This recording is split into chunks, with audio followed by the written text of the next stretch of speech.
সবাই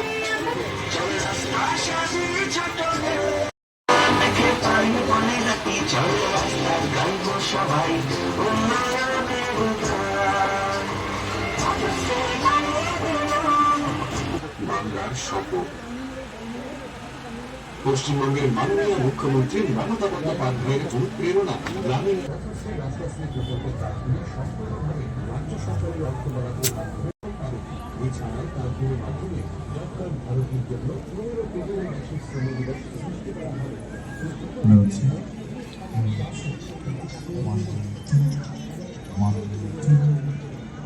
নমস্কার,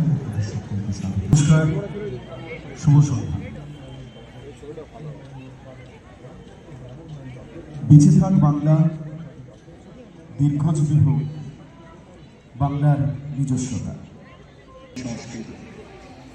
এই বাংলার পরম্পরা বাঙালিয়ানা এবং আভিজাত্যকে সঙ্গী করে এই দপ্তরে যারা আধিকারিক তারা অত্যন্ত সুন্দর হয়। তৃতীয়বারের জন্য দুর্গাপুর হাটে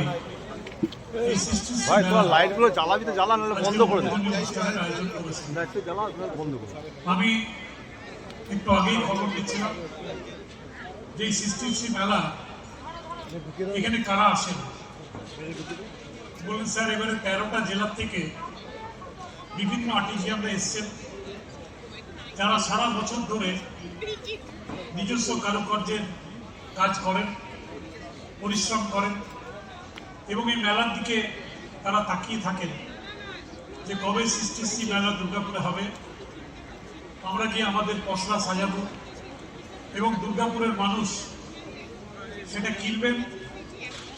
এবং আমি দেখছি যে কেনার উৎসাহটাও কিন্তু প্রতি বছর বেড়েছে। প্রতি বছর প্রথম বছরে দেখছি কেনা বিক্রি হয়েছিল 97 লক্ষ টাকা, দ্বিতীয় বছরে 1,64 লক্ষ টাকা এবং এবারে টার্গেট 2 কোটি টাকারও বেশি। সুতরাং 2 কোটি টাকা যদি বিক্রি হয় তাহলে যে সমস্ত আর্টিজিয়ানরা এসছেন এখানে প্রায় 7-8 দিন ধরে থাকবেন, এই প্রচন্ড ঠান্ডার মধ্যে তারা কষ্ট করে পসরা সাজিয়ে বসে থাকবেন, তারা খুশি মুখে ফিরতে পারবেন।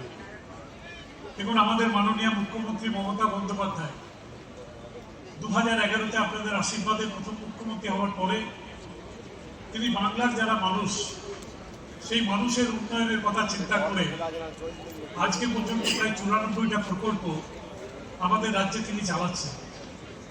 94টা প্রকল্পের মাধ্যমে মানুষের পাশে দাঁড়িয়ে মানুষের কাজ করে মানুষের যাতে কোনো অসুবিধা না হয় সেই দিকে প্রতিনিয়ত তিনি লক্ষ্য রেখে থাকেন। আজকে আমাদেরই রাজ্য একমাত্র রাজ্য যেখানে বিনা পয়সায় রেশন পাওয়া যায়, আমাদেরই রাজ্য একমাত্র রাজ্য যেখানে সবারই জন্য স্বাস্থ্যসাথীর কার্ড 5 লক্ষ টাকা সেটা কিন্তু পাওয়া যায়।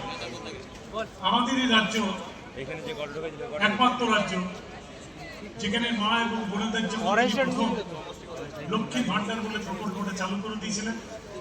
যে লক্ষ্মী ভান্ডারের মাধ্যমে প্রতি মাসের প্রথম সপ্তাহে মা এবং বোনেদের ব্যাংক অ্যাকাউন্টে তিনি সামান্য হলেও টাকা পৌঁছে দেওয়ার ব্যবস্থা করেছেন।